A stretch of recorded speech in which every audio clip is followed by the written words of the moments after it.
Gentleman reserves. The gentleman from Oregon is recognized. Thank you, Mr. Speaker. I yield myself such time as I may consume. Gentleman's recognized. Mr. Speaker, there's a war raging in Ukraine, killing thousands and thousands of innocent people. Gasoline, diesel, grocery prices are through the roof. For all practical purposes, we don't have a southern border anymore, so hundreds of thousands of immigrants continue to flood into the United States, and the situation there is about to get much worse. Rampant inflation is making short work of the hard-earned money of all Americans, but the main priority for the Democrats this week isn't Ukraine, skyrocketing gasoline prices, 8% inflation, or the border crisis. No, instead, it's marijuana.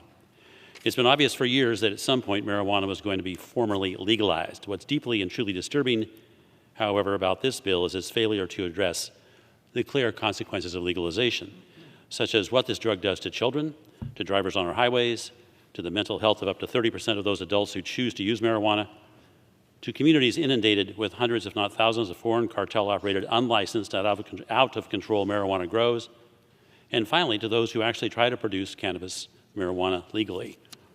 Let's take a closer look at Oregon, my state, to see what really happens when marijuana is legalized without careful and necessary thought. The picture behind me is a hoop house. It's about 100 feet long and 50 feet wide.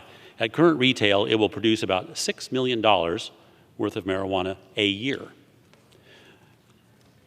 Next picture is a picture of a grow consisting of 30 to 40 hoop houses. By the way, these are all in my district in southern Oregon. If each of these hoop houses is in full production, 40 hoop houses would generate $240 million at retail of marijuana each year. To put this in perspective, there are currently 180 grows like this in Jackson County, Oregon alone, many of them which are illegal, hundreds upon hundreds of hoop houses. Mr. Speaker, I ask for unanimous consent that a video taken from a helicopter of approximately 180 grows in Jackson County be entered into the record. Chair can't entertain that request. I'll move on. These operations are in large part unlicensed, uncontrolled, unregulated, operating on stolen water, ignoring building codes, ignoring land use laws, ignoring labor laws, and importing thousands upon thousands of immigrants to work in squalor and in fear. Why? Because the federal government has refused to help the overwhelmed local law enforcement officers meet the huge challenge these cartels present. In fact, months ago, I directly asked Attorney General Garland, and again several weeks ago, for his assistance in getting the FBI, Homeland Security, and the DEA to help us in Southern Oregon, and I've heard nothing, absolutely nothing back from him. This is why it's essential that any bill dealing with legalization include significant money for law enforcement. We're certainly not getting any help from the Attorney General. This picture behind me is what the living conditions are like for the immigrants working for the cartels.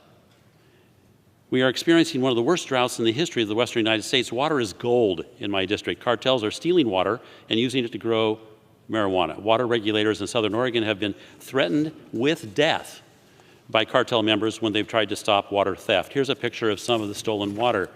When the crop is harvested, hoop houses are abandoned. The migrant laborers disappear, and the mess is left for someone else to clean up. Here's what that looks like. Mr. Speaker, I ask unanimous consent to include in the record the Politico article labeled "Why Legal Weed Didn't Kill Oregon's Black Market," dated January 14th, 2022. Without objection. It's absolutely essential that any bill legalizing marijuana include significant funding for law enforcement, which will be absolutely and particularly necessary to control the cartels that will flood into farming areas such as Southern Oregon. Simply setting up a penalty, as this bill does, for failing to register will not work without the concurrent means of enforcement. Do not let the defunding the police thinking that currently is in this bill lead the nation into the same ecological, human, and social disaster we now face in Oregon. The bill fails to address impairment. It fails to address the ever-increasing potency of the drug. It fails to address the age at which marijuana can be legally used. It fails to address the impact the bill's 5% and quickly rising to 8% gross receipts tax, when added to the state and local taxes, will have in driving the black market source of marijuana. The federal tax, when added in, will make legal marijuana almost 30% more expensive than that which is on the black market. The bill fails to correctly clarify the differences between marijuana and hemp. This is essential if the hemp market is to be protected from the policies and regulations associated with marijuana.